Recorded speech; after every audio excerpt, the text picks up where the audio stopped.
صلاح الدین ایوبی شجاعت اور بے خوفی کے ان مظاہروں میں اور مقابلوں میں جذب ہو کے رہ گیا تھا۔ اسے ایسی ہی بہادر فوج کی ضرورت تھی۔ اس نے علی بن سفیان کے کان میں کہا، اگر اس فوج میں اسلامی جذبہ بھی ہو تو میں صرف اسی فوج سے صلیبیوں کو گھٹنوں بٹھا سکتا ہوں۔ علی بن سفیان نے وہی مشورہ دیا جو وہ پہلے بھی دے چکا تھا۔ اس نے کہا کہ اگر ناجی سے کمان لے لی جائے تو جذبہ بھی پیدا ہو جائے گا، مگر صلاح الدین ایوبی ناجی جیسے ذہین اور تجربے کار سالار کو سبکدوش کرنے کی بجائے سدھار کر راہ حق پر لانا چاہتا تھا۔ وہ اس جشن میں اپنی آنکھوں یہی دیکھنے آیا تھا کہ یہ فوج کردار کے لحاظ سے کیسی ہے۔ اسے ناجی کی اس درخواست سے ہی مایوسی ہو گئی تھی کہ اس کے سپاہی اور کمانڈر شراب پینا چاہتے ہیں اور ناچ گانا بھی ہوگا۔ صلاح الدین ایوبی نے اس کی درخواست اس وجہ سے منظور کی تھی کہ وہ یہ دیکھنا چاہتا تھا کہ یہ لشکر کس حد تک عیش و عشرت میں ڈوبا ہوا ہے۔ بہادری، شہ سواری اور تیغ زنی وغیرہ کے مظاہروں اور مقابلوں میں تو یہ فوج عسکری اور جنگی معیار پر پوری اترتی تھی، مگر کھانے کا وقت آیا تو یہ فوج بدتمیزیوں اور ہنگامہ پرور لوگوں کا بے قابو ہجوم بن گئی۔ کھانے کا انتظام وسیع و عریض میدان میں کیا گیا تھا۔ ایک طرف فوج کے کم و بیش 2000 آدمیوں کے لیے کھانا چنا گیا تھا اور ان سے ذرا دور صلاح الدین ایوبی اور دیگر بڑے مہمانوں کے کھانے کا انتظام تھا۔ سینکڑوں سالم دمبے اور بکرے، اونٹوں کے سالم رانے اور ہزاروں مرغ روسٹ کیے گئے تھے۔ دیگر لوازمات کا کوئی شمار نہ تھا اور سپاہیوں کے سامنے شراب کے چھوٹے چھوٹے مشکیزیں اور سراہیاں رکھ دی گئی تھیں۔ سپاہی کھانے اور شراب پر ٹوٹ پڑے، گٹاگٹ شراب چڑھانے لگے اور مورکہ آرائی ہونے لگی۔ صلاح الدین ایوبی یہ منظر دیکھ رہا تھا اور خاموش تھا۔ اس کے چہرے پر کوئی ایسا تاثر نہیں تھا جو یہ ظاہر کرتا کہ وہ کیا سوچ رہا ہے۔ اس نے ناجی سے صرف اتنا پوچھا، 50,000 فوج میں سے آپ نے یہ سپاہی دعوت کے لیے کس طرح منتخب کیے تھے؟ کیا یہ آپ کے بدترین سپاہی ہیں؟ نہیں امیر مصر، ناجی نے غلامانہ لہجے میں جواب دیا، یہ 2000 عسکری میرے بہترین آدمی ہیں۔ آپ نے ان کے مظاہرے دیکھے ہیں لیکن ان کی بہادری نہیں دیکھی۔ میدان جنگ میں یہ جس جاں بازی کا مظاہرہ کریں گے وہ آپ کو حیران کر دے گا۔ آپ ان کی بدتمیزی کو نہ دیکھیں، یہ آپ کے اشارے پر جانیں قربان کر دیں گے۔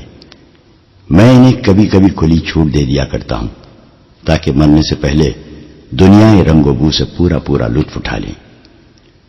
صلاح الدین ایوبی نے اس استدلال کے جواب میں کچھ بھی نہ کہا۔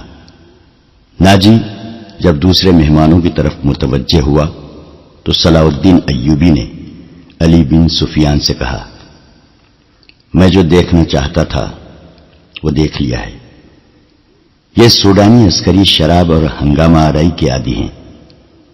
تم کہتے ہو کہ ان میں جذبہ نہیں، میں دیکھ رہا ہوں کہ ان میں کردار بھی نہیں۔ اس فوج کو اگر تم میدان جنگ میں لے گئے تو یہ لڑنے کی بجائے اپنی جان بچانے کی فکر کرے گی اور مال غنیمت لوٹے گی اور مفتوح کی عورتوں کے ساتھ وحشیانہ سلوک کرے گی۔ اس کا علاج یہ ہے، علی بن سفیان نے کہا، کہ آپ نے مختلف خطوں سے جو فوج تیار کی ہے انہیں ناجی کے اس 50,000 سوڈانی لشکر میں مدغم کر دیا جائے۔ برے سپاہی اچھے سپاہیوں کے ساتھ مل جل کر اپنی عادتیں بدل دیا کرتے ہیں۔ صلاح الدین ایوبی مسکرایا اور علی سے کہا، تم یقیناً میرے دل کا راز جانتے ہو۔ میرا منصوبہ یہی ہے جو میں ابھی تمہیں بتانا نہیں چاہتا تھا، کسی سے اس کا ذکر نہ کرنا۔ علی بن سفیان میں یہی وصف تھا کہ دوسروں کے دلوں کے راز جان لیتا تھا اور غیر معمولی طور پر ذہین تھا۔ وہ کچھ کہنے اور کہنے ہی لگا تھا کہ ان کے سامنے کئی اور مشعلیں روشن ہو گئیں۔ زمین پر بیش قیمت قالین بچھے ہوئے تھے. شہنائی اور سارنگ کا ایسا میٹھا اور پرسوز نغمہ ابھرا کہ مہمانوں پر سناٹا طاری ہو گیا. ایک طرف سے ناچنے والیوں کی قطار نمودار ہوئی. 20 لڑکیاں ایسے باریک اور نفیس لباس میں ملبوس چلی آ رہی تھیں جس میں ان کے جسموں کا انگ انگ نظر آ رہا تھا. ہر ایک کا لباس نہایت باریک جو شانوں سے ٹخنوں تک لامبا تھا. ان کے بال کھلے ہوئے تھے اور اسی ریشم کا حصہ نظر آتے تھے جس کا انہوں نے لباس پہن رکھا تھا. صحرا کی ہلکی ہلکی ہوا سے اور لڑکیوں کی چال سے یہ ڈھیلا ڈھالا لباس ہلتا تھا تو یوں لگتا تھا جیسے پھولدار پودوں کی ڈالیاں فضا میں تیر رہی ہوں. ہر ایک کے لباس کا رنگ جدا تھا. ہر ایک کی شکل و صورت ایک دوسری سے مختلف تھی، لیکن حسن اور جسم کی لچک میں سب ایک جیسی تھی. ان کے مرمری بازو اوریاں تھے. وہ چلتی آ رہی تھیں لیکن قدم اٹھتے نظر نہیں آتے تھے. وہ ہوا کی لہروں کی مانند آ رہی تھی. وہ نیم دائرے میں ہو کر رک گئی. صلاح الدین ایوبی کی طرف منہ کر کے تعظیم کے لیے جھکی. سازندوں نے ان ریشمی بالوں اور جسموں کے جادو میں تلسم پیدا کر دیا. 2 سیاہ فام دیو ہیکل حبشی جن کی کمر کے گرد چیتوں کی کھالیں تھیں ایک بڑا سا ٹوکرا اٹھائے تیز تیز قدم چلتے نظر آئے اور ٹوکرا لڑکیوں کے نیم دائرے کے سامنے رکھ دیا. ساز سپیروں کی بین کی دھن بجانے لگے. حبشی مست سانڈوں کی طرح پھونکارتے غائب ہو گئے. ٹوکرے میں سے ایک بہت بڑی کلی اوپر کو اٹھی اور پھول کی طرح کھل گئی. اس پھول میں سے ایک لڑکی کا چہرہ نمودار ہوا اور پھر وہ اوپر کو اٹھنے لگی. یوں لگتا تھا جیسے سرخ بادلوں میں سے چاند نکل رہا ہو. یہ لڑکی اس دنیا کی معلوم نہیں ہوتی تھی. اس کی مسکراہٹ بھی عرضی نہیں تھی. اس کے بالوں کی چمک بھی مصر کی کسی لڑکی کی چمک سے نہیں ملتی تھی. اور جب لڑکی نے پھول کی چوڑی پتیوں میں سے باہر قدم رکھا تو اس کے جسم کی لچک نے تماشائیوں کو مسحور کر لیا. علی بن سفیان نے صلاح الدین ایوبی کی طرف دیکھا. اس کے ہونٹوں پر مسکراہٹ تھی. صلاح الدین ایوبی نے مسکرا کر ان کی کان میں کہا، مجھے توقع نہیں تھی کہ یہ اتنی خوبصورت ہوگی. ناجی نے صلاح الدین ایوبی کے پاس آ کر کہا، امیر مصر کا اقبال بلند ہو. اس لڑکی کا نام زکوئی ہے. اسے میں نے آپ کی خاطر سکندریہ سے بلایا ہے. یہ پیشاور رقاصہ نہیں اور یہ عصمت فروش بھی نہیں. رقص سے اسے پیار ہے. شوخیہ ناچتی ہے. کسی محفل میں نہیں جاتی. میں اس کے باپ کو جانتا ہوں. ساحل پر مچھلیوں کا کاروبار کرتا ہے. یہ لڑکی آپ کی عقیدت مند ہے. آپ کو پیغمبر مانتی ہے. میں اتفاق سے اس کے گھر اس کے باپ سے ملنے گیا تو اس لڑکی نے استدعا کی کہ سنا ہے صلاح الدین ایوبی امیر مصر بن کے آئے ہیں. خدا کے نام پر مجھے ان سے ملوا دو. میرے پاس اپنی جان اور رقص کے سوا کچھ بھی نہیں جو میں اس عظیم ہستی کے قدموں میں پیش کروں. قابل صد اہتمام امیر، میں نے آپ سے رقص و سرور کی اجازت اسی لیے مانگی تھی کہ اس لڑکی کو میں آپ کے حضور پیش کرنا چاہتا تھا. آپ نے اسے بتایا تھا کہ میں اپنے سامنے کسی لڑکی کو رقص اور اوریانی کی حالت میں نہیں دیکھ سکتا. صلاح الدین ایوبی نے کہا، یہ لڑکیاں جنہیں آپ ملبوس لائے ہیں بالکل ننگی ہیں. عالی مقام. ناجی نے کھسیانہ ہو کے جواب دیا، میں نے بتایا تھا کہ امیر مصر رقص کو ناپسند فرماتے ہیں، لیکن یہ کہتی تھی کہ وہ میرا رقص پسند کریں گے کیونکہ میرے رقص میں دعوت گناہ نہیں. یہ ایک باعصمت لڑکی کا رقص ہوگا.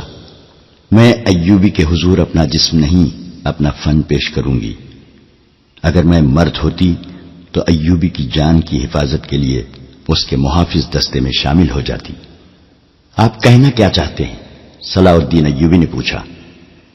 میں اس لڑکی کو اپنے پاس بلا کر اسے خراج تحسین پیش کروں کہ تم اپنے جسم کو ہزاروں مردوں کے سامنے اوریاں کر کے بہت اچھا ناچتی ہو. اسے اس پر شاباش کہوں کہ اس نے مردوں کے جنسی جذبات بھڑکانے میں خوب مہارت حاصل کی ہے؟ نہیں امیر مصر، ناجی نے کہا، میں اسے اس وعدے پر یہاں لایا ہوں کہ آپ اسے شرف باریابی بخشیں گے۔ یہ بڑی دور سے اسی امید پر آئی ہے، ذرا دیکھیے اسے، اس کے رقص میں پیشہ ورانہ تاثر نہیں، خود سپردگی ہے۔ دیکھیے آپ کو کیسی نظروں سے دیکھ رہی ہے۔ بے شک عبادت صرف اللہ کی جاتی ہے، لیکن یہ رقص کی اداؤں سے، عقیدت سے، مخمور نگاہوں سے آپ کی عبادت کر رہی ہے۔ آپ اسے اپنے خیمے میں آنے کی اجازت دے دیں، تھوڑی سی دیر کے لیے۔ اسے مستقبل کی وہ ماں سمجھیں جس کی کوکھ سے اسلام کی پاسبانی کے لیے جانباز جنم لیں گے۔ یہ اپنے بچوں کو بڑے فخر سے بتائے گی کہ میں نے صلاح الدین ایوبی سے تنہائی میں باتیں کرنے کا شرف حاصل کیا تھا۔ ناجی نے نہایت پراسرار الفاظ اور جذباتی لب و لہجے میں صلاح الدین ایوبی سے منوا لیا کہ یہ لڑکی جسے اس نے ایک بردہ فروش سے خریدا تھا، شریف باپ کی باعصمت بیٹی ہے۔ اس نے صلاح الدین ایوبی سے کہلوا لیا کہ اچھا اسے میرے خیمے میں بھیج دینا۔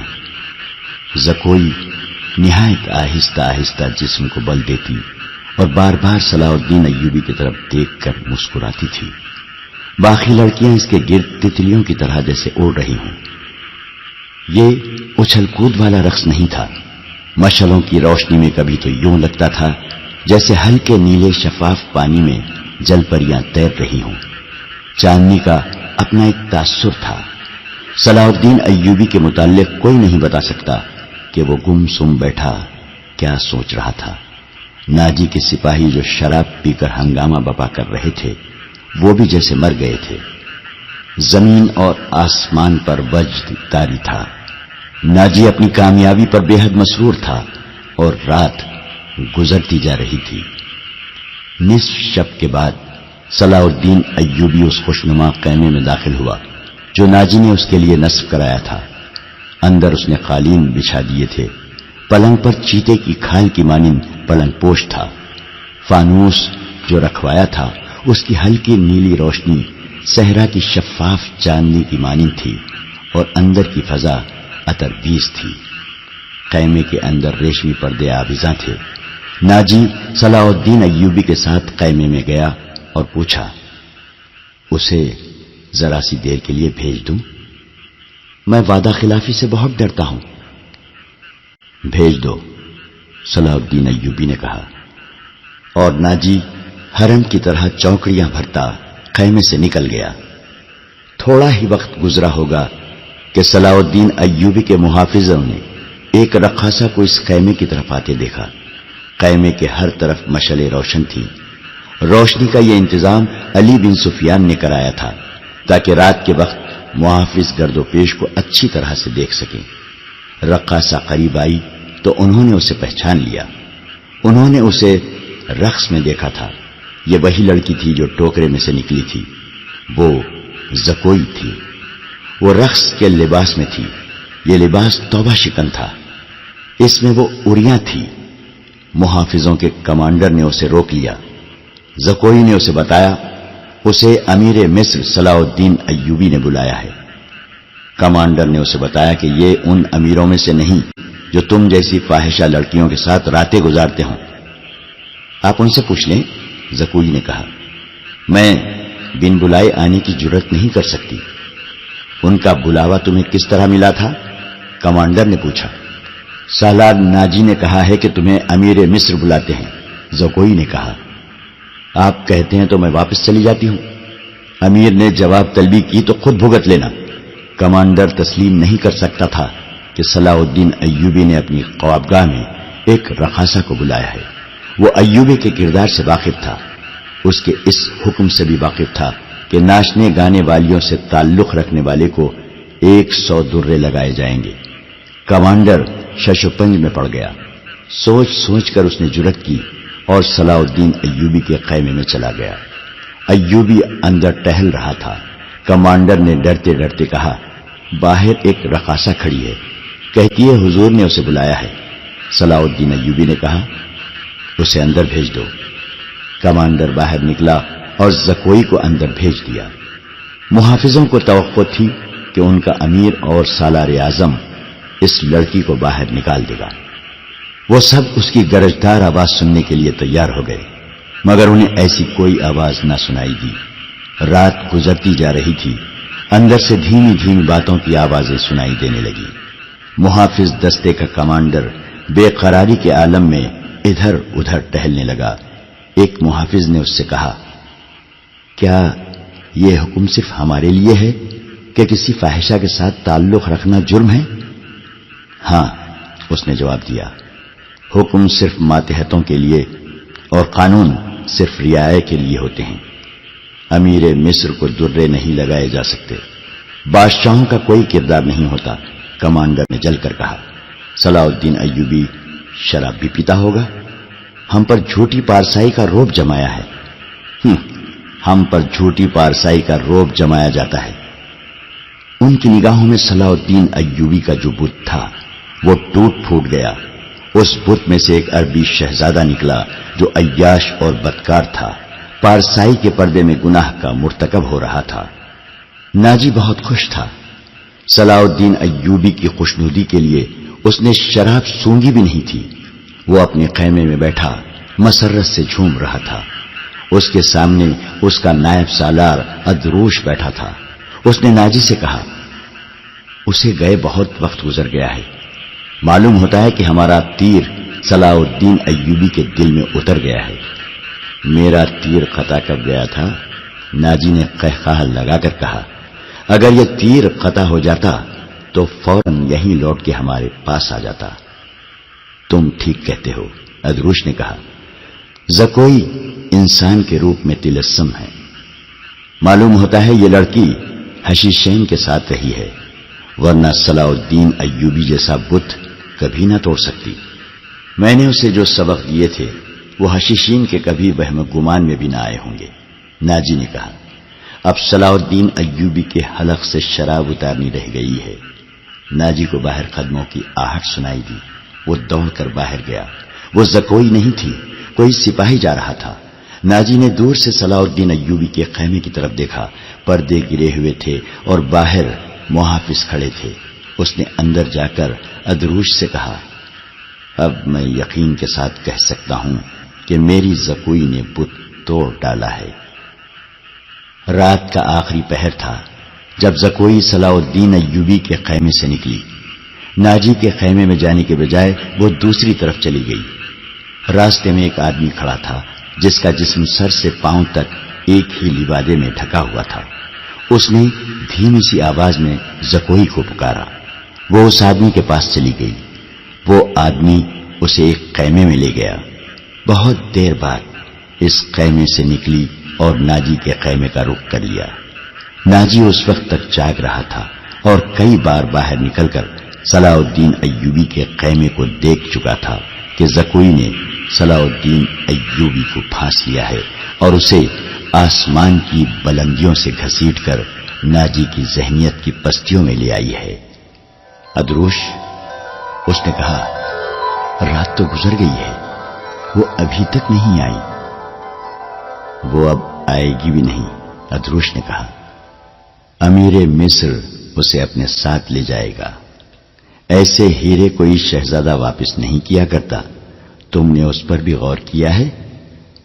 نہیں، ناجی نے کہا، میں نے اپنی چال کا یہ پہلو تو سوچا ہی نہیں تھا۔ کیا یہ نہیں ہو سکتا کہ امیر مصر زکوئی کے ساتھ باقاعدہ شادی کر لے؟ ادروش نے کہا، اس صورت میں یہ خطرہ ہے کہ لڑکی ہمارے کام کی نہیں رہے گی۔ وہ ہے تو ہوشیار، ناجی نے کہا، مگر رقاصہ کا کیا بھروسہ؟ وہ رقاصہ کی بیٹی ہے اور تجربے کار پیشہ ور ہے، دھوکہ دے سکتی ہے۔ وہ گہری سوچ میں کھویا ہوا تھا کہ زکوئی اس کے خیمے میں داخل ہوئی۔ اس نے ہنس کر کہا، اپنے امیر کے جسم کا وزن کرو اور لاؤ اتنا سونا۔ آپ نے میرا یہی انعام مقرر کیا تھا نا؟ پہلے بتاؤ ہوا کیا؟ ناجی نے بےتابی سے پوچھا۔ جو آپ چاہتے تھے، زکوئی نے جواب دیا۔ آپ کو یہ کس نے بتایا تھا کہ صلاح الدین ایوبی پتھر ہے، اولاد ہے اور وہ مسلمان کے اللہ کا سایہ ہے؟ اس نے زمین پر پاؤں کا ٹھڈ مار کر کہا، وہ اس ریس سے زیادہ بے بس ہے جسے ہوا کے ہلکے ہلکے جھونکے اڑاتے پھرتے ہیں۔ تمہارے حسن کے جادو اور زبان کے تلسم نے اسے ریت بنایا ہے۔ ادروش نے کہا، ورنہ یہ کمبخت چٹان تھا۔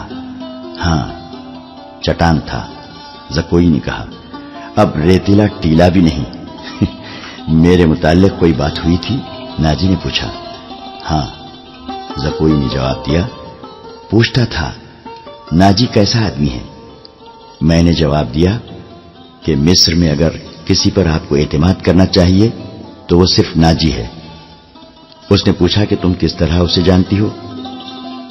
میں نے کہا کہ وہ میرے باپ کے گہرے دوست ہیں، ہمارے گھر گئے تھے اور میرے باپ سے کہتے تھے کہ میں صلاح الدین ایوبی کا غلام ہوں، مجھے سمندر میں کودنے کا حکم دیں تو میں کود جاؤں گا۔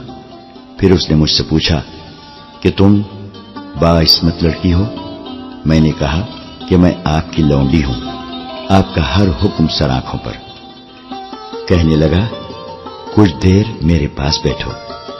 میں اس کے پاس بیٹھ گئی، پھر وہ اگر پتھر تھا تو موم ہو گیا اور میں نے موم کو اپنے سانچے میں ڈھال لیا۔ اس سے رخصت ہونے لگی تو اس نے مجھ سے معافی مانگی۔ کہنے لگا، میں نے زندگی میں پہلا گناہ کیا ہے۔ میں نے کہا، یہ گناہ نہیں، آپ نے میرے ساتھ دھوکہ نہیں کیا، زبردستی نہیں کی، مجھے بادشاہوں کی طرح حکم دے کر نہیں بلایا، میں خود آئی تھی، پھر بھی آؤں گی۔ لڑکی نے ہر ایک بات اس طرح کھل کر سنائی جس طرح اس کا جسم عریاں تھا۔ ناجی نے جوش مسرت سے اسے اپنے بازوؤں میں لے لیا۔ ادروش زکوئی کو خراج تحسین اور ناجی کو مبارکباد پیش کر کے خیمے سے نکل گیا۔ صحرا کی اس پر اسرار رات کی کوک سے جس صبح نے جنم لیا وہ کسی بھی صحرائی صبح سے مختلف نہیں تھی، مگر اس صبح کے اجالے نے اپنے تاریک سینے میں ایک راز چھپا لیا تھا جس کی قیمت اس سلطنت اسلامیہ جتنی تھی، جس کے قیام اور استحکام کا خواب صلاح الدین ایوبی نے دیکھا اور اس کی تعبیر کا عزم لے کر جوان ہوا تھا۔ گزشتہ رات اس صحرا میں جو واقعہ ہوا اس کے دو پہلو تھے۔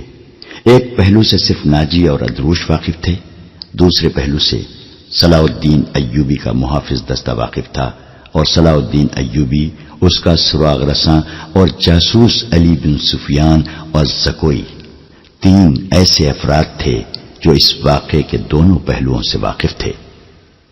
صلاح الدین ایوبی اور اس کے سٹاف کو ناجی نے نہایت شان و شوکت اور عقیدت مندی سے رخصت کیا۔ سوڈانی فوج دو رویہ کھڑی صلاح الدین زندہ باد کے نعرے لگا رہی تھی۔ صلاح الدین ایوبی نے نعروں کے جواب میں بازو لہرانے، مسکرانے اور دیگر تکلفات کی پرواہ نہ کی۔ ناجی سے ہاتھ ملایا، اپنے گھوڑے کو ایڑ لگا دی، اس کے پیچھے اس کے محافظوں اور دیگر سٹاف کو بھی گھوڑے دوڑانے پڑے۔ اپنے مرکزی دفتر میں پہنچ کر وہ علی بن سفیان اور اپنے ایک نائب کو اندر لے گیا اور دروازہ اندر سے بند کر لیا۔ وہ سارا دن کمرے میں بند رہے۔ سورج غروب ہوا، رات تاریک ہو گئی، کمرے کے اندر کھانا تو درکنار، پانی بھی نہیں گیا۔ رات قاسی گزر چکی تھی جب تینوں باہر نکلے اور اپنے اپنے گھروں کو روانہ ہوئے۔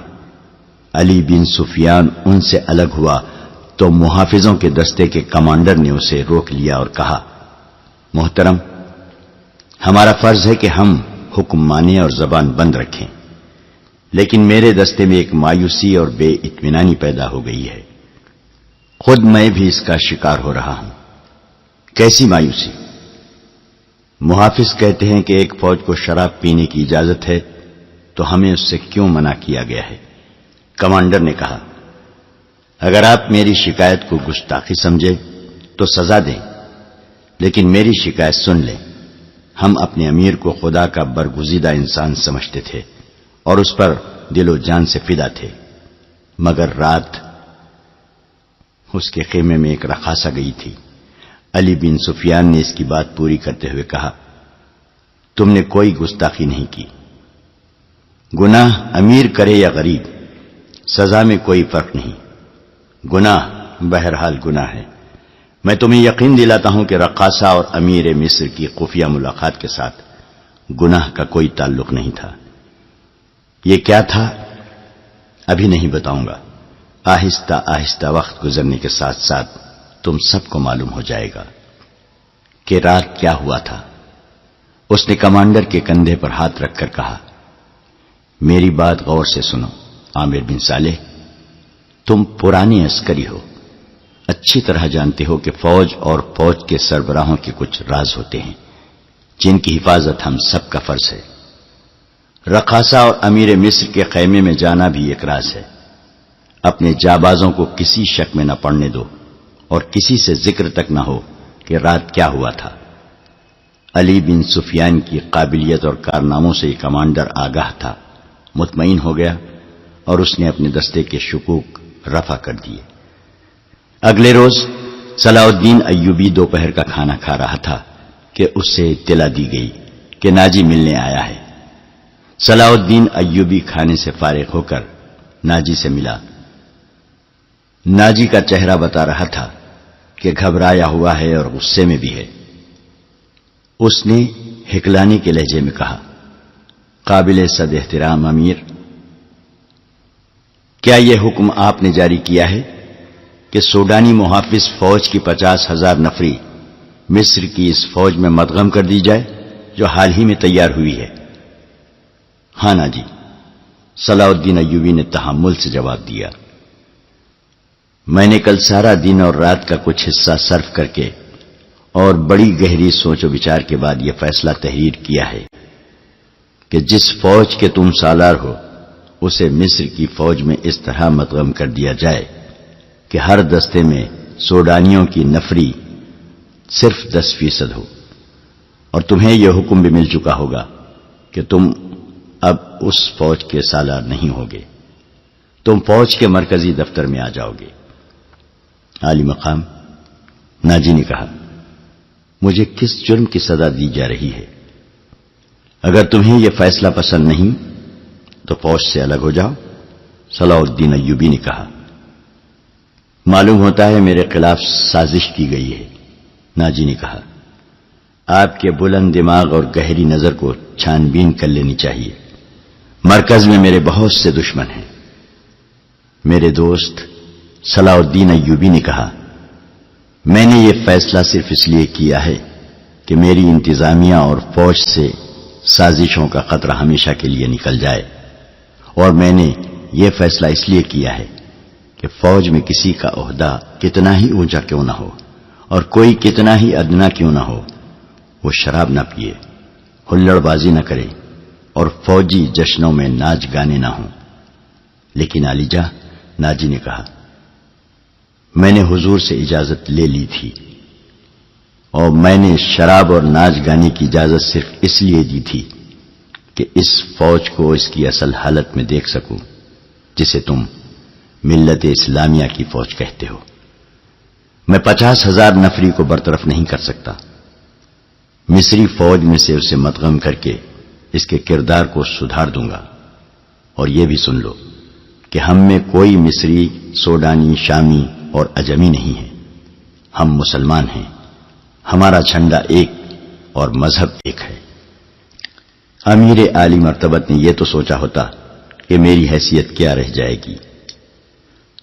جس کے تم اہل ہو، صلاح الدین ایوبی نے کہا، اپنے ماضی پر خود ہی نگاہ ڈالو، ضروری نہیں کہ اپنی کارستانیوں کی داستان مجھ سے سنو، فوراً واپس ہو جاؤ، اپنی فوج کی نفری، سامان، جانوروں، سامان خورد و نوش وغیرہ کے کاغذات تیار کر کے میرے نائب کے حوالے کر دو۔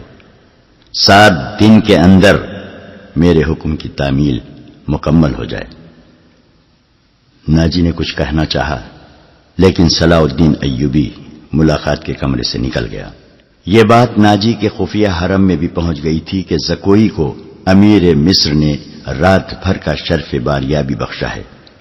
زکوئی کے خلاف حسد کی آگ پہلے ہی پھیلی ہوئی تھی۔ اسے آئے ابھی بہت تھوڑا عرصہ گزرا تھا، لیکن ناجی پہلے روز سے ہی اسے اپنے ساتھ رکھنے لگا تھا۔ اسے ذرا سی دیر کے لیے بھی اپنے اس حرم میں جانے نہ دیتا تھا جہاں اس کی دل پسند ناچنے والی جوان لڑکیاں رہتی تھیں۔ زکوئی کو اس نے الگ کمرہ دیا تھا۔ انہیں یہ تو معلوم نہ تھا کہ ناجی اسے صلاح الدین ایوبی کو موم کرنے کی ٹریننگ دے رہا ہے اور وہ کسی بہت بڑے تقریبی منصوبے پر کام کر رہا ہے۔ یہ رقاصائیں یہ دیکھ کر جل بھن گئی تھیں کہ زکوئی نے ناجی پر قبضہ کر لیا ہے اور اس کے دل میں ان کے خلاف نفرت پیدا کر دی ہے۔ حرم کی 2 لڑکیاں زکوئی کو ٹھکانے لگانے کی سوچتی رہتی تھیں۔ اب انہوں نے دیکھا کہ زکوئی کو امیر مصر نے بھی اتنا پسند کیا ہے کہ اسے رات بھر اپنے خیمے میں رکھا ہے تو وہ پاگل سی ہو گئی۔ اسے ٹھکانے لگانے کا واحد طریقہ قتل تھا۔ قتل کے 2 ہی طریقے ہو سکتے تھے، زہر یا کرائے کا قاتل جو اسے سوتے میں قتل کرائے۔ دونوں طریقے ممکن نہیں تھے کیونکہ زکوئی باہر نہیں نکلتی تھی اور زہر دینے کے لیے اس تک رسائی نہیں ہو سکتی تھی۔ ان دونوں نے حرم کی سب سے زیادہ چالاک ملازمہ کو اعتبار میں لے رکھا تھا، اسے انعام و اکرام دیتی رہتی تھی۔ جب حسد کی انتہا نے ان کی آنکھوں میں خون اتار دیا تو انہوں نے اس ملازمہ کو منہ مانگے انعام کا لالچ دے کر اپنا مدعا بیان کر دیا۔ یہ ملازمہ بڑی منجھی ہوئی عورت تھی۔ اس نے کہا کہ سالار کی رہائش گاہ میں جا کر زکوئی کو زہر دینا ممکن نہیں ہے، موقع محل دیکھ کر اسے خنجر سے قتل کیا جا سکتا ہے، اس کے لیے وقت چاہیے۔ اس نے وعدہ کیا کہ وہ زکوئی کی نقل و حرکت پر نظر رکھے گی، ہو سکتا ہے کہ کوئی موقع جلدی نکل آئے۔ اس جرائم پیشہ عورت نے یہ بھی کہا کہ اگر کوئی موقع نہ نکلا تو حشیشین کی مدد حاصل کی جائے گی، مگر وہ معاوضہ بہت زیادہ لیتے ہیں۔ دونوں لڑکیوں نے اسے یقین دلایا کہ وہ زیادہ سے زیادہ معاوضہ دینے کو تیار ہیں۔ ناجی بے حد غصے کے عالم میں اپنے کمرے میں ٹہل رہا تھا۔ زکوئی اسے ٹھنڈا کرنے کی بہت کوشش کر رہی تھی لیکن اس کا غصہ بڑھتا جا رہا تھا۔ آپ مجھے اس کے پاس جانے دیں، زکوئی نے چوتھی بار کہا۔ میں اسے شیشے میں اتار لوں گی۔ بیکار ہے، ناجی نے گرج کر کہا۔ وہ کمبخت حکم نامہ جاری کر چکا ہے جس پر عمل بھی شروع ہو چکا ہے۔ مجھے اس نے کہیں کا نہیں رہنے دیا۔ اس پر تمہارا جادو نہیں چل سکا۔ مجھے معلوم ہے کہ میرے خلاف یہ سازش کرنے والے لوگ کون ہیں۔ وہ میری ابھرتی ہوئی حیثیت سے حسد کرتے ہیں۔ میں امیر مصر بننے والا تھا، میں نے یہاں کے حکمرانوں پر حکومت کی ہے حالانکہ میں معمولی سا سالار تھا، اب میں سالار بھی نہیں رہا۔ اس نے دربان کو اندر بلا کر کہا، ادروش کو بلا لائے۔ اس کا ہمراز اور نائب ادروش آیا تو ناجی نے اس کے ساتھ بھی اسی موضوع پر بات کی۔ اسے وہ کوئی نئی خبر نہیں سنا رہا تھا۔ ادروش کے ساتھ وہ صلاح الدین ایوبی کے نئے حکم نامے پر تفصیلی تبادلہ خیال کر چکا تھا، مگر دونوں اس کے خلاف کوئی کارروائی سوچ نہیں سکے تھے۔ اب اس کے دماغ میں ایک کارروائی آ گئی تھی۔ اس نے ادروش سے کہا، میں نے جوابی کارروائی سوچ لی ہے۔ کیا؟ بغاوت، ناجی نے کہا۔ ادروش چپ چاپ اسے دیکھتا رہا۔ ناجی نے کہا، تم حیران ہو گئے ہو؟ کیا تمہیں شک ہے کہ یہ 50,000 سوڈانی فوج ہماری وفادار نہیں؟ کیا یہ صلاح الدین ایوبی کی نسبت مجھے اور تمہیں اپنا حاکم اور بحیقہ نہیں سمجھتی؟ کیا تم اپنی فوج کو یہ کہہ کر بغاوت پر آمادہ نہیں کر سکتے کہ تمہیں مصریوں کا غلام بنایا جا رہا ہے اور مصر تمہارا ہے؟ ادروش نے گہری سانس لے کر کہا، میں نے اس اقدام پر غور نہیں کیا تھا۔ بغاوت کا انتظام ایک اشارے پر ہو سکتا ہے، لیکن مصر کی نئی فوج بغاوت کو دبا سکتی ہے اور اس فوج کو کمک بھی مل سکتی ہے۔ حکومت سے ٹکر لینے سے پہلے ہمیں ہر پہلو پر غور کر لینا چاہیے۔ میں غور کر چکا ہوں، ناجی نے جواب دیا۔ میں عیسائی بادشاہوں کو مدد کے لیے بلا رہا ہوں۔ تم 2 پیامبر تیار کر دو، انہیں بہت دور جانا ہے۔ آؤ میری باتیں غور سے سن لو۔ زکوئی، تم اپنے کمرے میں چلی جاؤ۔ زکوئی اپنے کمرے میں چلی گئی اور وہ دونوں ساری رات اپنے کمرے میں بیٹھے رہے۔ صلاح الدین ایوبی نے دونوں فوجوں کو مدغم کرنے کا وقت 7 روز مقرر کیا تھا۔ کاغذی کارروائی ہوتی رہی، ناجی پوری طرح تعاون کرتا رہا۔ 4 روز گزر چکے تھے۔ اس دوران ناجی ایک بار پھر صلاح الدین ایوبی سے ملا، لیکن اس نے کوئی شکایت نہ کی۔ تفصیلی رپورٹ دے کر صلاح الدین ایوبی کو مطمئن کر دیا کہ 7ویں روز دونوں فوجیں ایک ہو جائیں گی۔ صلاح الدین ایوبی کے نائبین نے بھی اسے یقین دلایا کہ ناجی دیانتداری سے تعاون کر رہا ہے، مگر علی بن سفیان کی رپورٹ کسی حد تک پریشان کن تھی۔ اس کی انٹیلیجنس سروس نے رپورٹ دی تھی کہ سوڈانی فوج کے سپاہیوں میں بے اطمینانی اور ابتری سی پائی جاتی ہے۔ وہ مصری فوج میں مدغم ہونے پر خوش نہیں۔ ان کے درمیان یہ افواہیں پھیلائی جا رہی تھی کہ مصری فوج میں مدغم ہو کر ان کی حیثیت غلاموں کی سی ہو جائے گی، انہیں مال غنیمت بھی نہیں ملے گا اور ان سے بار برداری کا کام لیا جائے گا، اور سب سے بڑی بات یہ ہے کہ انہیں شراب نوشی کی اجازت نہیں ہوگی۔ علی بن سفیان نے یہ رپورٹیں صلاح الدین ایوبی تک پہنچا دی۔ ایوبی نے اسے کہا کہ یہ لوگ طویل مدت سے عیش کر رہے ہیں، انہیں نئی تبدیلی یقیناً پسند نہیں آئے گی۔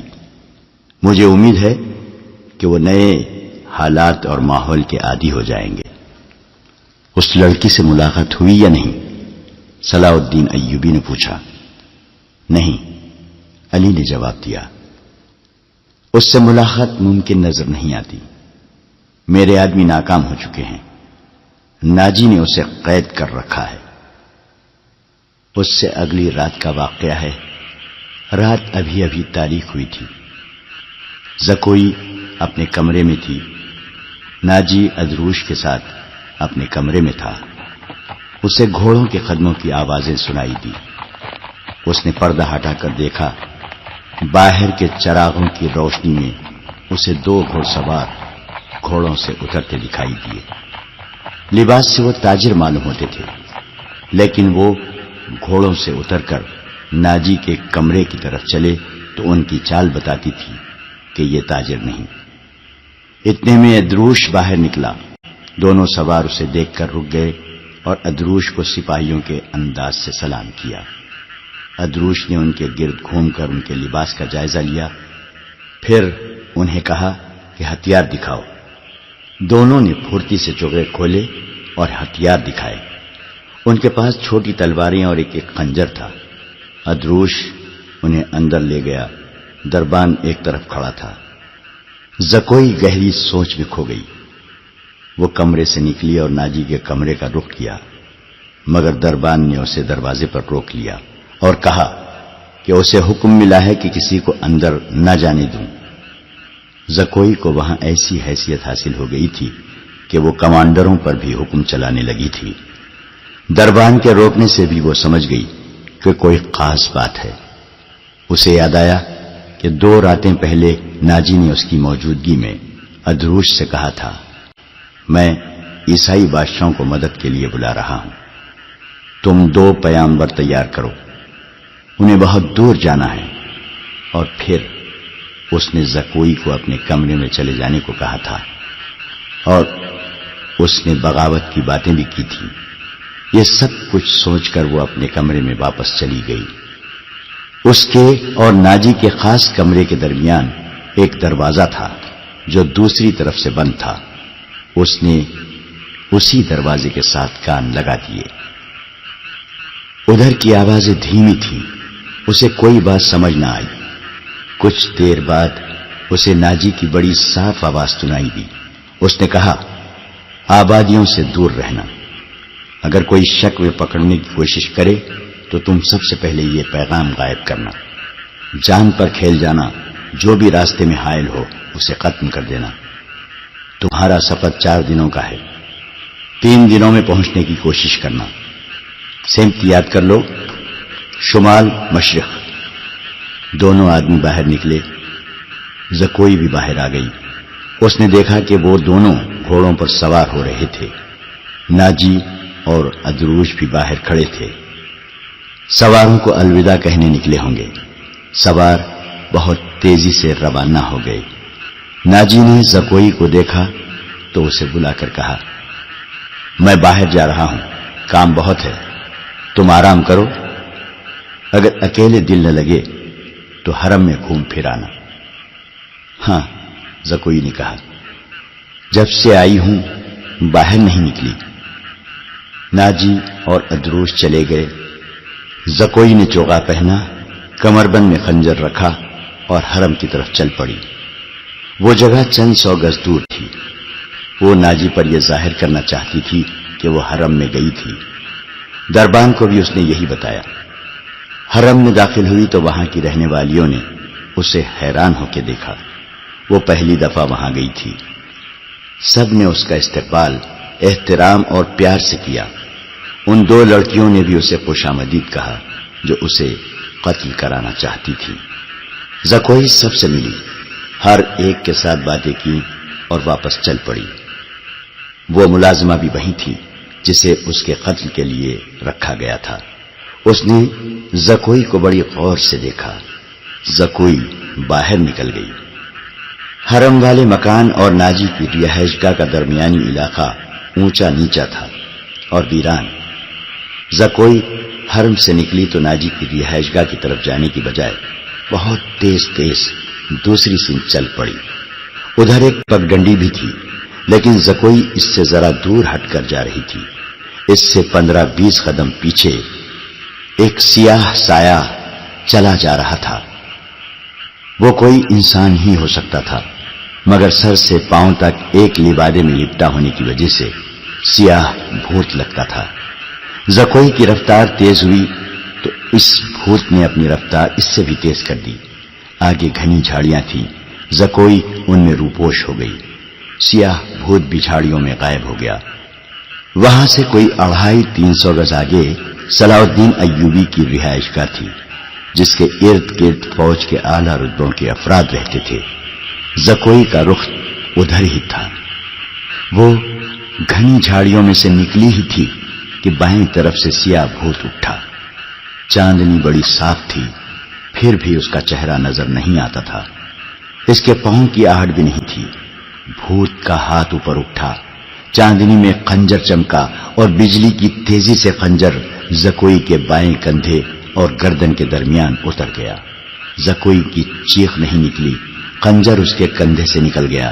زکوئی نے اتنا گہرا زخم کھا کر بھی نہایت تیزی سے اپنے کمر بند سے خنجر نکالا۔ بھوت نے اس پر دوسرا وار کیا تو زکوئی نے اس کے خنجر والے بازو کو اپنے بازو سے روک کر اپنا خنجر بھوت کے سینے میں گھونپ دیا۔ اسے چیخ سنائی دی جو کسی عورت کی تھی۔ زکوئی نے اپنا خنجر کھینچ کر دوسرا وار کیا جو بھوت کے پیٹ میں اتر گیا۔ اس کے ساتھ ہی اس کے اپنے پہلو میں خنجر لگا، لیکن زیادہ گہرا نہیں اترا۔ بھوت چکرا کر گرا۔ زکوئی نے یہ نہیں دیکھا کہ اس پر حملہ کرنے والا کون تھا۔ وہ دوڑ پڑی۔ اس کے جسم سے خون بہت تیزی سے بہ رہا تھا۔ صلاح الدین ایوبی کا مکان اسے چاندنی میں نظر آنے لگا۔ آدھا فاصلہ طے کر کے اسے چکر آنے لگے۔ اس کی رفتار سست ہونے لگی۔ اس نے چلانا شروع کر دیا، علی ایوبی، علی ایوبی۔ اس کے کپڑے لال سرخ ہو گئے تھے اور وہ بڑی مشکل سے قدم گھسیٹ رہی تھی۔ اس کی منزل تھوڑی ہی دور رہ گئی تھی، جہاں تک پہنچنا اس کے لیے ممکن نظر نہیں آتا تھا۔ وہ مسلسل صلاح الدین ایوبی اور علی بن سفیان کو پکارے جا رہی تھی۔ قریب کہیں ایک گشتی سنتری پھر رہا تھا۔ اسے اس کی آوازیں سنائی دی تو وہ دوڑ کر پہنچا۔ زکوئی اس پر گر پڑی اور کہا، مجھے امیر مصر تک پہنچا دو، بہت جلدی، بہت جلدی۔ سنتری نے اس کا خون دیکھا تو اسے پیٹھ پر لاد کر دوڑ پڑا۔ صلاح الدین ایوبی اپنے کمرے میں بیٹھا علی بن سفیان سے رپورٹ دے رہا تھا۔ اس کے 2 نائب بھی موجود تھے۔ یہ رپورٹیں کچھ اچھی نہیں تھیں۔ علی بن سفیان نے بغاوت کے خدشے کا اظہار کیا تھا جس پر غور ہو رہا تھا۔ دربان گھبراہٹ کے عالم میں اندر آیا اور بتایا کہ ایک سپاہی ایک زخمی لڑکی کو اٹھائے باہر کھڑا ہے، کہتا ہے یہ لڑکی امیر مصر سے ملنا چاہتی ہے۔ یہ سنتے ہی علی بن سفیان کمان سے نکلے ہوئے تیر کی طرح کمرے سے نکل گیا. اس کے پیچھے صلاح الدین ایوبی دوڑ پڑا. اتنے میں لڑکی کو اندر لے آئے. صلاح الدین ایوبی نے کہا طبیب اور جراح کو فوراً بلاؤ. لڑکی کو صلاح الدین ایوبی نے اپنے پلنگ پر لٹا دیا. ذرا سی دیر میں پلنگ پوش خون سے لال ہونے لگا. کسی کو نہ بلاؤ، لڑکی نے نحیف آواز میں کہا. میں اپنا فرض ادا کر چکی ہوں. تمہیں زخمی کس نے کیا ہے زکوئی؟ علی بن سفیان نے پوچھا. پہلے ضروری باتیں سن لو، زکوئی نے کہا. شمال مشرق کی طرف سوار دوڑا دو. 2 سوار جاتے نظر آئیں گے. دونوں کے چوغے بادامی رنگ کے ہیں. ایک کا گھوڑا بادامی اور دوسرے کا سیاہ ہے. وہ تاجر لگتے ہیں. ان کے پاس سالار ناجی کا تحریری پیغام ہے جو عیسائی بادشاہ فرینک کو بھیجا گیا ہے. ناجی کی یہ سورانی فوج بغاوت کرے گی. مجھے اور کچھ بھی نہیں معلوم. تمہاری سلطنت سخت خطرے میں ہے. ان 2 سواروں کو راستے میں پکڑ لو. تفصیل ان کے پاس ہے. بولتے بولتے زکوئی کو غشی آنے لگی. 2 طبیب آ گئے. انہوں نے زکوئی کا خون بند کرنے کی کوششیں شروع کر دی. اس کے منہ میں دوائیاں ڈالی جن کے اثر سے وہ بولنے کے قابل ہو گئی. وہ ضروری پیغام دے چکی تھی. اس کے بعد اس نے دوسری ساری باتیں سنائیں. مثلا ناجی نے ادروش کے ساتھ کیا باتیں کی تھیں، اسے کس طرح اپنے کمرے میں بھیج دیا گیا تھا، ناجی کا غصہ اور بھاگ دوڑ، 2 سواروں کا آنا وغیرہ. پھر اس نے بتایا کہ اسے کچھ علم نہیں کہ اس پر حملہ کرنے والا کون تھا. وہ موقع موضوع دیکھ کر ادھر ہی رپورٹ دینے کے لیے آ رہی تھی کہ پیچھے سے کسی نے اسے خنجر گھونپ دیا. اس نے اپنا خنجر نکال کر حملہ آور پر حملہ کیا. حملہ آور کی چیخ بتاتی تھی کہ وہ کوئی عورت ہے. اس نے حملے کی جگہ بتائی. اسی وقت اس جگہ آدمی دوڑا دیے گئے. زکوئی نے کہا تھا کہ وہ زندہ نہیں ہو سکتی. اس کے خنجر اس کے سینے اور پیٹ میں لگے تھے. خون رک نہیں رہا تھا. زیادہ تر خون تو پہلے ہی بہ گیا تھا. زکوئی نے صلاح الدین ایوبی کا ہاتھ پکڑا اور چوم کر کہا اللہ آپ کو اور آپ کی سلطنت کو سلامت رکھے. آپ شکست نہیں کھا سکتے. مجھ سے زیادہ کوئی نہیں بتا سکتا کہ صلاح الدین ایوبی کا ایمان کتنا پختہ ہے. پھر اس نے علی بن سفیان سے کہا میں نے کوتاہی تو نہیں کی. آپ نے جو فرض مجھے سونپا تھا وہ میں نے پورا کر دیا ہے. تم نے اس سے زیادہ پورا کیا ہے. علی بن سفیان نے اس سے کہا میرے تو وہم و گمان میں بھی نہ تھا کہ ناجی اس حد تک خطرناک کارروائی کرے گا اور تمہیں جان کی قربانی دینی پڑے گی. میں نے تمہیں صرف مقبری کے لیے وہاں بھیجا تھا. کاش میں مسلمان ہوتی. زکوئی نے کہا. اس کے آنسو نکل آئے. اس نے کہا میرے اس کام کا جو بھی معاوضہ دینا ہے وہ میرے اندھے باپ اور سدا بیمار ماں کو دے دینا. ان کی معذوریوں نے مجھے 12 سال کی عمر میں رقاصہ بنا دیا تھا. زکوئی کا سر ایک طرف ڈھلک گیا.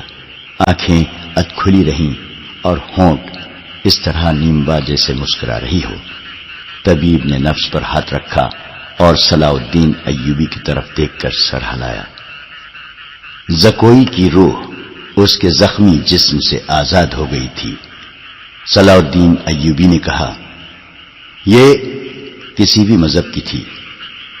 اسے پورے اعزاز کے ساتھ دفن کرو. اس نے اسلام کے لیے جان قربان کی ہے. یہ ہمیں دھوکہ بھی دے سکتی تھی. دربان نے بتایا کہ باہر ایک عورت کی لاش آئی ہے. جا کر دیکھا وہ ایک ادھیڑ عمر کی عورت کی لاش تھی. جائے وقوع سے وہ 2 خنجر ملے تھے. اس عورت کو کوئی نہیں پہچانتا تھا. یہ ناجی کے حرم کی ملازمہ تھی جس نے انعام کے لالچ میں زکوئی پر قاتلانہ حملہ کیا تھا. رات کو ہی زکوئی کو فوجی اعزاز کے ساتھ دفن کر دیا گیا اور ملازمہ کی لاش گڑھا کھود کر دفنا دی گئی. دونوں کو خفیہ طریقے سے دفنایا گیا. انہیں جب دفنایا جا رہا تھا صلاح الدین ایوبی نے نہایت اعلی نسل کے 8 جوان گھوڑے منگوائے اور 8 سوار منتخب کر کے انہیں علی بن سفیان کی کمان میں ناجی کے ان 2 آدمیوں کے پیچھے دوڑا دیا جو ناجی کا پیغام لے کے جا رہے تھے. زکوئی کون تھی؟ وہ مراکش کی ایک رقاصہ تھی. کسی کو بھی معلوم نہیں کہ اس کا مذہب کیا تھا. وہ مسلمان نہیں تھی، عیسائی بھی نہیں تھی. جیسا کہ کہا جا چکا ہے کہ علی بن سفیان صلاح الدین ایوبی کی انٹیلیجنس یعنی جاسوسی اور سراغ رسانی کا سربراہ تھا. اسے دوسروں کے راز معلوم کرنے کے لیے کئی ڈھنگ اختیار کرنے پڑتے تھے. صلاح الدین ایوبی اسے اپنے ساتھ مصر لایا تھا. یہاں آ کر معلوم ہوا کہ سوڈانی فوج کا سالار ناجی سازشی اور شیطان ہے. اس کے اندرون خانہ حالات معلوم کرنے کے لیے علی بن سفیان نے جاسوسی کا جال بچھا دیا تھا. اسے راز کی ایک بات یہ معلوم ہوئی کہ ناجی حسن بن صباح کے فدائیوں کی طرح مخالفین کو حسین لڑکیوں اور حشیش سے پھانستا اور اپنا گرویدہ بناتا یا مروا دیتا ہے. علی بن سفیان نے تلاش بسیار کے بعد کسی کی وساست سے زکوئی کو مراکش سے حاصل کیا اور خود بردہ فروش کا بہروپ دھار کر اسے ناجی کے ہاتھ بیچ دیا. اس لڑکی میں ایسا جادو تھا کہ ناجی اسے صلاح الدین ایوبی کو پھانسنے کے لیے استعمال کرنا چاہتا تھا، مگر خود ہی اس لڑکی کے دام میں پھنس گیا. پھنسا بھی ایسا کہ اس کے سامنے وہ اپنے نائب سالار کے ساتھ راز کی باتیں کرتا رہا. اس نے زکوئی کو جشن کی رات صلاح الدین ایوبی کے خیمے میں بھیج دیا اور اپنی اس فتح پر بے حد مسرور تھا کہ صلاح الدین ایوبی کا اس نے بت توڑ دیا ہے. اب وہ اسی لڑکی کے ہاتھوں اسے شراب بھی پلا سکے گا اور پھر اسے اپنا مرید بنا لے گا. مگر اس کے فرشتے کو بھی نہیں معلوم ہو سکا کہ زکوئی صلاح الدین ایوبی ہی کی جاسوسہ تھی. وہ اسے خیمے میں رپورٹیں دیتی رہی اور صلاح الدین ایوبی سے ہدایات لیتی رہی تھی. اس کے خیمے سے نکل کر زکوئی دوسری طرف چلی گئی تھی، جہاں اسے منہ اور سر پر لپیٹے ایک آدمی ملا تھا. وہ آدمی علی بن سفیان تھا جس نے اسے کچھ اور ہدایت دی تھی. اس کے بعد زکوئی ناجی کے گھر سے باہر نہ نکل سکی، اس لیے وہ علی بن سفیان کو کوئی رپورٹ نہ دے سکی. آخر اسے موقع مل گیا اور وہ ایسی خبر لے کر وہاں سے نکلی جو خدا کے سوا کسی اور کو معلوم نہ تھی. یہ زکوئی کی بد نصیبی تھی کہ حرم میں اس کے خلاف اس لیے سازش ہو رہی تھی کہ اس نے ناجی پر قبضہ کر لیا ہے. یہ سازش کامیاب ہو گئی اور زکوئی قتل ہو گئی، لیکن وہ اطلاع پہنچانے تک زندہ رہی. اس کے مرنے کے بعد کچھ عرصہ بعد وہ معاوضہ جو علی بن سفیان نے اس کے ساتھ طے کیا تھا، صلاح الدین ایوبی کی طرف سے انعام اور وہ رقم جو علی بن سفیان نے ناجی سے بردہ فروش کے بھیس میں زکوئی کی قیمت کے طور پر وصول کی تھی، مراکش میں زکوئی کے معذور والدین کو ادا کر دی. موت کی اس رات کے ستارے ٹوٹ گئے اور صبح طلوع ہوئی تو علی بن سفیان 8 سواروں کے ساتھ انتہائی تیز رفتار سے شمال مشرق کی طرف جا رہا تھا. آبادیاں دور پیچھے رہ گئی تھیں. اسے معلوم تھا کہ فرینک کے ہیڈ کوارٹر تک پہنچنے کا راستہ کون سا ہے. رات انہوں نے گھوڑوں کو تھوڑی سی دیر کے لیے آرام دے دیا تھا. یہ عربی گھوڑے تھکے ہوئے بھی تازہ دم لگتے تھے. دور افق پر کھجور کے چند ایک درخت میں علی کو 2 گھوڑے جاتے نظر آئے. اس نے اپنی پارٹی کو رستہ بدلنے اور اوٹ میں ہونے کے لیے ٹیلوں کے ساتھ ساتھ ہو جانے کو کہا. وہ صحرا کا رازدان تھا، بھٹکنے کا اندیشہ نہ تھا. اس نے رفتار اور تیز کر دی. اگلے 2 سواروں اور اس کی پارٹی میں کم بیش 4 میل کا فاصلہ تھا.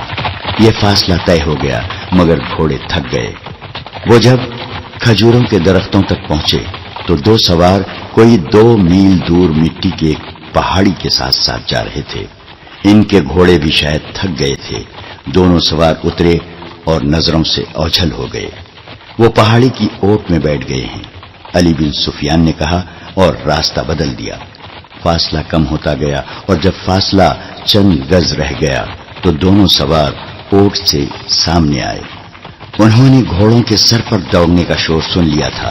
وہ دوڑ کر غائب ہو گئے. علی بن سفیان نے گھوڑے کو ایڑ لگائی. تھکے ہوئے گھوڑے نے وفاداری کا ثبوت دیا اور رفتار تیز کر دی۔ باقی گھوڑے بھی تیز ہو گئے۔ پہاڑی کے اندر گئے تو دونوں سوار وہاں سے جا چکے تھے، مگر دور نہیں گئے تھے، وہ شاید گھبرا بھی گئے تھے۔ آگے ریتیلی چٹانیں تھی، انہیں راستہ نہیں مل رہا تھا، کبھی دائیں جاتے کبھی بائیں۔ علی بن سفیان نے اپنے گھوڑے ایک صف میں پھیلا دیے اور بھاگنے والوں سے 100 گز دور جا پہنچا۔ ایک تیر انداز نے دوڑتے گھوڑے سے تیر چلایا جو ایک گھوڑے کی اگلی ٹانگ میں لگا۔ گھوڑا بے قابو ہو گیا۔ تھوڑی سی اور بھاگ دوڑ کے بعد وہ دونوں گھیرے میں آ گئے اور انہوں نے ہتھیار ڈال دیے۔ انہوں نے جھوٹ بولا، اپنے آپ کو تاجر کہا، لیکن تلاشی لی تو پیغام مل گیا جو ناجی نے انہیں دیا تھا۔ دونوں کو حراست میں لے لیا گیا، گھوڑوں کو آرام کا وقت دیا گیا اور یہ پارٹی واپس ہوئی۔ صلاح الدین ایوبی بے تابی سے انتظار کر رہا تھا۔ دن گزر گیا، رات بھی گزرتی جا رہی تھی۔ آدھی رات گزر گئی، ایوبی لیٹ گیا اور اس کی آنکھ لگ گئی۔ سحر کے وقت دروازے پر ہلکی سی دستک سے اس کی آنکھ کھل گئی۔ دوڑ کر دروازہ کھولا، علی بن سفیان کھڑا تھا، اس کے پیچھے اس کے 8 سوار اور 2 قیدی کھڑے تھے۔ علی اور قیدیوں کو صلاح الدین ایوبی نے سونے کے کمرے میں ہی بلا لیا اور علی سے ناجی کا پیغام لے کر پڑھنے لگا۔ پہلے تو اس کے چہرے کا رنگ پیلا پڑ گیا، پھر جیسے ایک لخت خون جوش مار کر اس کے چہرے اور آنکھوں میں چڑھ گیا ہو۔ ناجی کا پیغام خاصا طویل تھا۔ اس نے سلیبیوں کے ایک بادشاہ فرینک کو لکھا تھا کہ وہ فلاں دن اور فلاں وقت یونانیوں، رومیوں اور دیگر سلیبیوں کی بحریہ سے بحر روم کی طرف سے مصر میں فوجیں اتار کر حملہ کر دے۔ حملے کی اطلاع ملتے ہی 50,000 سوڈانی فوج امیر مصر کے خلاف بغاوت کر دے گی۔ مصر کی نئی فوج حملے اور بغاوت کا بیک وقت مقابلہ کرنے کے قابل نہیں۔ اس کے عوض ناجی نے تمام تر مصر یا مصر کے بڑے حصے کی حکمرانی کی شرط پیش کی تھی۔ صلاح الدین ایوبی نے پیغام لے جانے والے دونوں سواروں کو طے خانے کی قید میں ڈال دیا اور اسی وقت اپنی نئی فوج کا دستہ بھیج کر ناجی اور اس کے 3 نائبین کو ان کے مکانوں میں نظر بند کر کے پہرا لگا دیا۔ ناجی کے حرم کی تمام عورتیں آزاد کر دی گئیں۔ اس کے ذاتی خزانے کو سرکاری خزانے میں ڈال دیا گیا اور ساری کارروائی خفیہ رکھی گئی۔ صلاح الدین ایوبی نے علی بن سفیان کی مدد سے ناجی کے اس خط میں جو پکڑ لیا گیا تھا، حملے کی تاریخ کو مٹا کر اگلی تاریخ لکھ دی۔ 2 ذہین آدمیوں کو یہ پیغام دے کر شاہ فرینک کی طرف روانہ کر دیا گیا۔ ان آدمیوں کو یہ ظاہر کرنا تھا کہ وہ ناجی کے پیامبر ہیں۔ انہیں روانہ کر کے اس سوڈانی فوج کو مصری فوج میں مدغم کرنے کا حکم روک لیا۔ 8ویں روز پیامبر واپس آ گئے۔ وہ ناجی کا پیغام دے آئے اور فرینک کا جواب ناجی کے نام لے آئے تھے۔ فرینک نے لکھا تھا کہ حملے کی تاریخ سے 2 دن پہلے سوڈانی فوج بغاوت کر دے تاکہ صلاح الدین ایوبی کو صلیبیوں کا حملہ روکنے کی ہوش ہی نہ رہے۔ علی بن سفیان نے صلاح الدین ایوبی کی اجازت سے ان 2 پیامبروں کو نظر بند کر دیا۔ یہ باعزت نظر بندی تھی جس میں ان دونوں کے آرام اور بہترین خوراک وغیرہ کا خصوصی انتظام کیا گیا تھا۔ یہ ایک احتیاطی تدبیر تھی تاکہ یہ راز فاش نہ ہو جائے۔ صلاح الدین ایوبی نے بحر روم کے ساحل پر ان مقامات پر اپنی فوج کو چھپا دیا جہاں صلیبیوں کی بحریہ کو لنگر انداز ہونا اور فوجیں اتارنی تھی۔ اس نے ان مقامات سے دور اپنی بحریہ بھی چھپا دی۔ حملے میں ابھی کچھ دن باقی تھے۔ ایک مورخ سراج الدین نے لکھا ہے کہ سوڈانی فوج نے صلیبیوں کے حملے سے پہلے ہی بغاوت کر دی، جو صلاح الدین ایوبی نے طاقت سے نہیں بلکہ ڈپلومیسی اور حسن سلوک سے دبا لی۔ بغاوت کی ناکامی کی ایک وجہ یہ بھی تھی کہ باغیوں کو اپنا سالار ناجی کہیں نظر نہ آیا تھا اور اس کا کوئی نائب بھی سامنے نہ آیا۔ وہ سب قید میں تھے، مگر ایک اور مورخ ہپتاچی لکھتا ہے کہ سوڈانی فوج نے حملے کے بہت بعد بغاوت کی تھی۔ تاہم یہ دونوں مورخ باقی واقعات پر متفق نظر آتے ہیں۔ دونوں نے لکھا ہے کہ صلاح الدین ایوبی نے ناجی اور اس کے نائبین کو قید میں سزائے موت دے کر رات کے وقت گمنام قبروں میں دفن کرا دیا تھا۔ ان دونوں مورخوں نے اور تیسرے مورخ لین پول نے صلیبیوں کی بحریے کے اعداد و شمار ایک ہی جیسے لکھے ہیں۔ وہ لکھتے ہیں کہ خط میں دی ہوئی تاریخ کے عین مطابق صلیبیوں کی بحریہ، جس میں فرینک کی، یونان کی، رومیوں کی اور سسلی کی بحریہ شامل تھی، متحدہ کمان میں بحر روم میں نمودار ہوئی۔ مورخوں کے اعداد و شمار کے مطابق جنگی جہازوں کی تعداد 150 تھی۔ اس کے علاوہ 12 جنگی جہاز بہت بڑے تھے۔ ان میں مصر میں اتارنے کے لیے فوج تھی۔ اس فوج کے صلیبی کمانڈر ایملرک تھا۔ جن بادبانی کشتیوں میں رسد تھی ان کی تعداد کا صحیح اندازہ نہیں کیا جا سکا۔ جہاز 2 قطاروں میں آ رہے تھے۔ صلاح الدین ایوبی نے دفاع کی کمان اپنے پاس رکھی۔ اس نے صلیبیوں کی بحریہ کو ساحل کے قریب آنے دیا۔ سب سے پہلے بڑے جہاز لنگر انداز ہوئے۔ اچانک ان پر آگ برسنے لگی۔ یہ منجنیقوں سے پھینکی ہوئی مشعلیں تھیں اور آگ کے گولے اور ایسی تیر بھی تھے جن کے پچھلے حصے جلتی ہوئی شعلوں کی مانند تھے۔ مسلمانوں کی برسائی ہوئی اس آگ نے جہازوں اور کشتیوں کے بادبانوں کو آگ لگا دی۔ جہاز لکڑی کے بنے ہوئے تھے، فوراً جل اٹھے۔ ادھر سے مسلمانوں کے چھپے ہوئے جہاز آ گئے، انہوں نے بھی آگ ہی برسائی۔ یوں معلوم ہوتا تھا جیسے بحر روم جل رہا ہو۔ صلیبیوں کے جہاز رخ موڑ کر ایک دوسرے سے ٹکرانے اور ایک دوسرے کو جلانے لگے۔ ان میں سے صلیبی فوج سمندر میں کود گئی۔ ان میں سے جو سپاہی ساحل کی طرف آئے وہ صلاح الدین ایوبی کے تیر اندازوں کا نشانہ بنے۔ ادھر نور الدین زنگی نے شاہ فرینک کی سلطنت پر حملہ کر دیا۔ فرینک نے اپنی فوج کو مصر میں داخل کرنے کے لیے خشکی کے ذریعے روانہ کر دیا تھا۔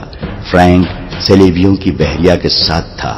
اسے اپنے ملک پر حملے کی اطلاع ملی تو بڑی مشکل سے جان بچا کر اپنے ملک میں پہنچا، مگر وہاں کی دنیا ہی بدل گئی تھی۔ بحر روم میں صلیبیوں کا متحدہ بیڑا نظر آتش ہو گیا اور فوج جل کر اور ڈوب کر ختم ہو گئی۔ صلیبیوں کا ایک کمانڈر ایملرک بچ گیا۔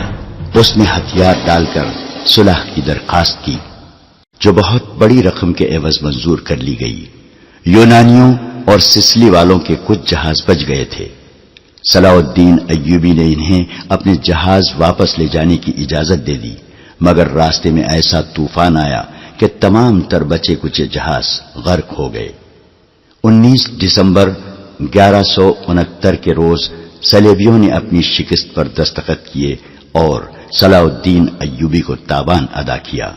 بیشتر مورخین اور ماہرین حرب و ضرب نے صلاح الدین ایوبی کی اس فتح کا صحرا اس کی انٹیلیجنس کے سر باندھا ہے۔